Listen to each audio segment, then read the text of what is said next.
안녕하세요. 주연가족 여러분, 김성민 목사입니다. 오늘 하루도 주님께서 주시는 풍성한 은혜 가운데 승리의 삶을 살아갈 수 있는 우리 모두가 되시기를 주의 이름으로 바랍니다. 오늘은 헌신하는 자를 용사로 삼으신다라는 제목으로 역대상 11장 20절에서 47절 말씀을 묵상하고자 합니다. 다윗이 즉위할 당시 이스라엘 주위에는 이스라엘이 객관적으로 열세라고 말할 수밖에 없는 강한 나라들이 둘러싸고 있었습니다. 이스라엘이 위치한 가나안 땅을 중심으로 남쪽으로는 이집트, 북쪽으로는 세계적인 대제국들이 자리하고 있었고 그 틈바구니 속에서도 자기들의 땅을 지켜내고 있는 강인한 나라들이 주위에 있었습니다. 반면 이스라엘은 오랫동안 사울 왕이 다윗을 쫓으면서 군사력을 낭비했고 블레셋에 의해 왕이 죽는 처참한 패배를 경험하기도 했습니다.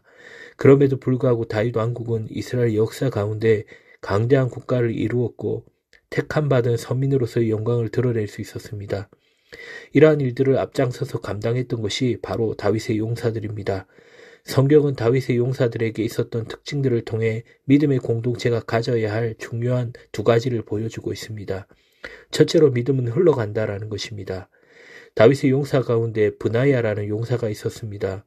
그가 암몬 사람과 애굽 사람을 물리쳤던 일을 기록하는데 그중 애굽 사람은 지금 수치로 환산하면 2m 30cm에 가까운 장신이었습니다.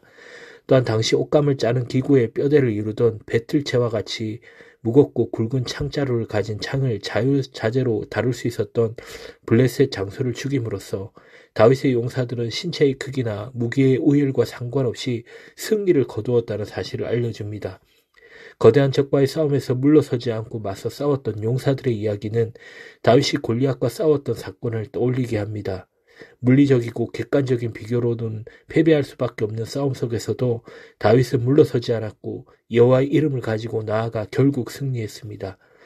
이때의 승리는 다윗의 객관적인 힘이나 기술을 주목하기보다는 다윗과 함께 하셨던 하나님의 임재와 여호와의 이름으로 나아갔던 믿음을 주목할 필요가 있습니다. 골리앗과 싸울 당시 사울 왕의 지휘 아래에서 하나님과 이스라엘 군대를 모욕하는 골리앗 앞에 이스라엘 군대 안에서는 단 한 사람도 나서는 사람이 없었기 때문입니다. 감장 아래에 약조롭다는 고사를 떠올리게 하는 다윗의 용사들에 대한 기록은 다윗 가운데 함께 하셨던 하나님께서 주신 믿음과 여호와의 감동이 다윗 군대 안에 있는 다윗의 용사들에게도 영향을 미치고 있었다고 볼 수 있겠습니다. 이와 같은 일은 모세에게도 동일하게 나타났습니다. 하나님께서는 하나님께서 세우신 지도자나 리더들을 주위에서 돕는 사람들에게 하나님의 영으로 임재하셨고 동력하여 하나님의 뜻을 이루어갈 수 있도록 만드셨습니다.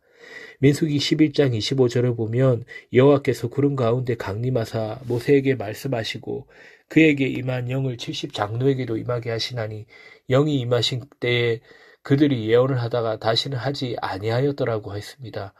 여호와의 영이 임하시고 역사하는 사건들은 한 사람을 통해서 시작될지라도 전파력이 있습니다. 주위에 함께하는 사람들에게 동일한 임재의 역사들이 나타납니다. 지금도 하나님께서는 모이기를 힘쓰고 교회가 하나 되어 하나님을 섬겨가기를 원하십니다. 교회는 다양한 사람들의 모임임에도 불구하고 하나가 될 수 있는 이유가 바로 각 사람들에게 한 성령 하나님께서 함께하고 계시기 때문입니다. 교회의 하나됨은 훌륭한 법, 잘 짜인 조직을 통해서 되는 것이 아니라 성령 하나님께서 임재하신 각 사람들이 한 성령을 통해서 연합하게 되는 아름다운 신비입니다. 둘째로 믿음의 공동체는 열려 있어야 합니다. 다윗의 용사들은 이스라엘 출신뿐만 아니라 이방인 출신들도 상당히 포함하고 있었습니다. 이를 통해 이스라엘 역사에서 가장 이상적인 신정국가를 실현하고 이스라엘 굳게 성장시켰던 다윗이 통치했던 왕국이 혈연 중심의 닫힌 사회가 아니라 여호와를 믿는 신앙 안에서의 혈연과 관계없이 능력이 존중되는 열린 사회였다는 사실을 알 수 있습니다. 하나님 나라의 모형이라고 할 수 있는 다윗이 통치했던 이스라엘 왕국에 나라의 중요한 위치에 있는 사람들 중 이방인이 포함되어 있다는 사실은 이후 하나님의 나라가 이방인들까지 함께 참여하게 되는 민족을 초월한 나라가 될 것임을 보여주는 예표이기도 합니다. 역대기 성경은 포로기 후대의 이스라엘 공동체가 1차 저자입니다. 그들은 바벨론과 바사를 잇는 이방 나라의 지배를 받으면서 이방 족속들로부터 여러 핍박을 받고 있었습니다. 그 속에서 다윗 왕국의 회복을 꿈꾸던 이스라엘 공동체에 다윗이 있었던 이방인들이 함께하는 신정국가의 건설은 남다른 의미로 다가왔을 것입니다. 자신들을 핍박하고 있는 이방 민족들에 대한 분노와 적개심으로 관계를 단절하고 선을 끊는 것이 아니라 하나님의 말씀에 담겨 있는 왕국의 회복 속에 이방인들이 그 나라의 일원이 될 것임을 기억하게 했습니다. 그로 인해 이방인들로 인한 무수한 핍박과 탄압 속에서도 하나님 나라에 대한 정체성과 공동체성을 유지하고 민족들을 향한 포용력을 유지할 수 있었습니다.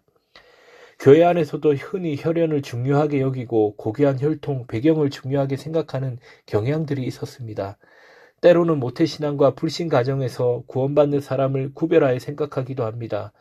단순히 기도해 주신 부모가 있는 가정과 아닌 가정을 구분하는 것이 아니라 부모가 신앙생활을 하지 않는 것이 성도로서 결격 사유라고 여기는 성도들도 있습니다.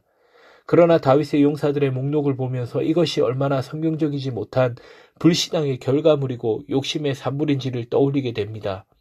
또한 다윗의 용사 가운데 본문 39절에 나오는 암몬 사람 셀렉, 46절에 모압 사람 이드마가 있습니다.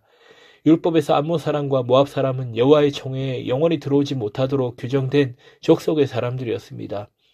이스라엘 민족에게 극심한 피해를 입혔을 뿐만 아니라 하나님의 말씀을 통해 공동체로서 거부된 민족이었습니다.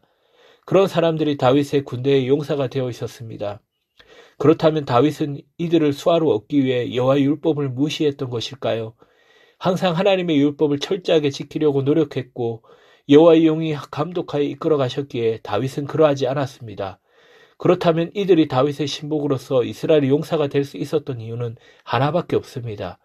바로 이들이 여호와 하나님을 믿는 믿음을 소유했기 때문입니다. 할례를 받고 하나님을 섬김으로써 이스라엘 백성으로 인정받았기 때문입니다.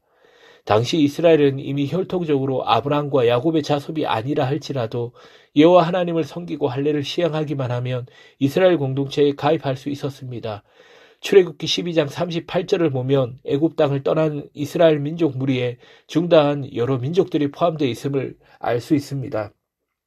이를 통해 하나님 안에서 영적 공동체는 민족이나 혈통, 세상적 조건을 초월하여 하나님을 믿는 모든 자들에게 열려 있다는 것을 알게 합니다.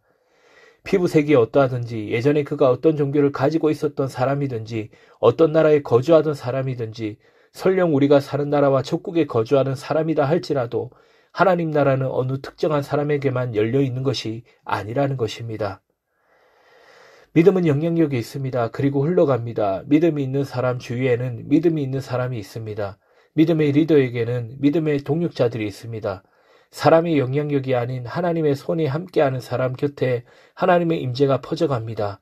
또한 하나님 나라는 인종과 출신을 초월하는 복음과 믿음으로 하나 된 공동체입니다.